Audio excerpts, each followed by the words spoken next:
సూర్యాపేట జిల్లా కోదాడ్ నియోజకవర్గంలో సీఎం సహాయ నిధులు కుంభకోణం వెలుగులోకి వచ్చింది. హార్ట్ ఆపరేషన్ చేయించుకున్న ఓ బాధితుడి ఫిర్యాదుతో నిధుల గోల్బాల్ బయటపడింది. బాధితుల ఇంటి పేర్లు మార్చి సమానమైన ఇంటి పేర్లున్న వ్యక్తుల ఖాతాలకు నిధులు మళ్లిస్తోంది ముఠ.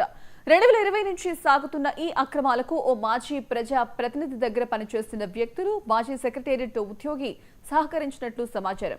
గద్దె వెంకటేశ్వరరావు పేరిట మంజూరైన ₹1,50,000 సీఎంఆర్ఎఫ్ నిధులు గడ్డం వెంకటేశ్వరరావు ఖాతాకు వెళ్లడం ద్వారా కుంభకోణం బయటపడింది. తమకు రావాల్సిన డబ్బును మరొకరు డ్రా చేసుకోవడంతో బాధితుడు పోలీసులను ఆశ్రయించాడు.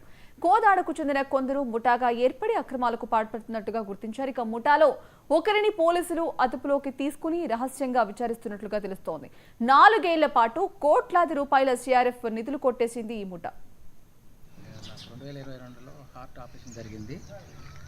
దానికి ₹4,65,000 అమౌంట్ అయితే ముఖ్యమంత్రి సహాయ నిధి కోసం మన బొల్లమల్ల యాదవ్ గారు ఎప్పుడు ఎమ్మెల్యే ఉంటే వారి దగ్గరికి వెళ్ళిన తర్వాత అప్పటికే బిల్స్ అని పెట్టమని చెప్పిండు. మొత్తం బిల్స్ పెట్టి పైకి పంపించారు. ఒక 6 నెలల తర్వాత ఇప్పుడు 6 నెలల తర్వాత వస్తాయని చెప్పారు.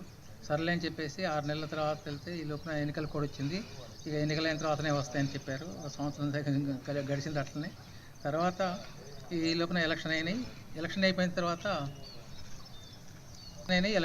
తర్వాత ఆయన ఓడిపోవడం జరిగింది. పద్మావతి రెడ్డి గారు గెలిచింది. వీళ్ళ దగ్గరికి వెళ్తే వీళ్ళు మా దగ్గర ఏం లేవు, మల్ల యాదవ్ మాకు రికార్డు ఏం ఒప్పచెప్పలేదు, మా దగ్గర ఆ రికార్డు లేదు, మేము ఏమైనా కొత్తవి ఉన్నాయి మా దగ్గర అని చెప్పారు.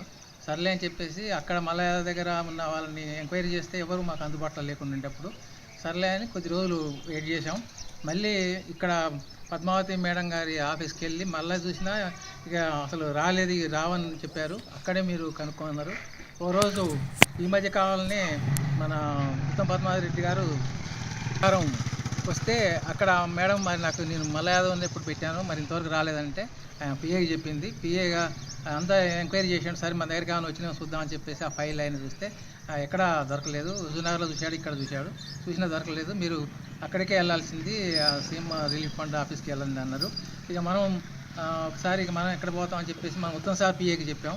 ఆయన అక్కడ మొత్తం ఎంక్వైరీ చేశాడు. ఎంక్వైరీ చేస్తే ఆల్రెడీ మనకు బిల్ అయింది, ₹1,50,000 బిల్ అయింది, డ్రా చేసినట్టు కూడా ఉందని చెప్పాడు. అట్టెట్లా సార్ మాకు ఇవ్వలేదు కదా అంటే అప్పుడు ఆ బ్యాంకు